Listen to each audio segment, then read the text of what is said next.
रायगड जिल्ह्यातून धक्कादायक घटना समोर आली आहे. एका मुलीने स्वतःच्या आईची हत्या केल्याची घटना घडली आहे. हा धक्कादायक प्रकार खालापूर तालुक्यातून समोर आलाय. तरुणीने जन्मदात्या आईची हत्या का केली?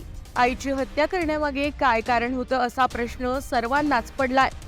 याचं आता धक्कादायक कारण समोर आलंय. खालापूर तालुक्यातल्या परखंदे इथल्या धनगरवाडामध्ये मुलीने जन्मदात्या आईची हत्या केल्याची घटना 10 सप्टेंबर रोजी घडली होती.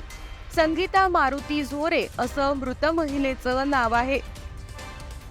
तरुणी प्रियकरासोबत शरीर संबंध करत होती. आईने तिला रंगेहात पकडल्यामुळे तरुणी प्रचंड संतापली.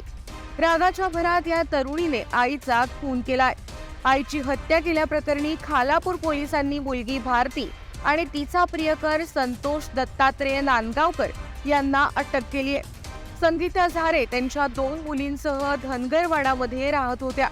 त्यांची मोठी मुलगी भारतीचे वावोशीतल्या संतोष नांदगावकर नावाच्या तरुणासोबत प्रेम संबंध आहेत.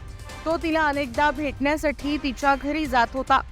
10 सप्टेंबर रोजी तरुणीचा प्रियकर संतोष हा तिच्या घरी आला होता. रात्रीच्या वेळी तरुणीच्या आईने दोघांना आक्षेपार्ह स्थितीत पाहिलं. नंतर आई ओरडे या भीतीने भारती आणि संतोष यांनी तिला खाली पाडलं.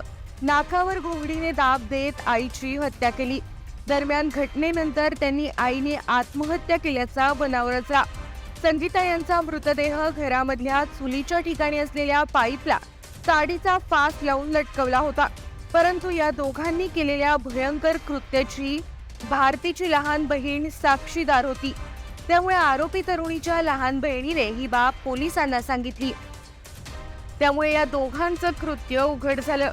पोटच्या मुलीनेच आपल्या जन्मदात्या आईला अशा प्रकारे संपवल्यानं परिसरात तीव्र संतापाची लाट पसरली आहे.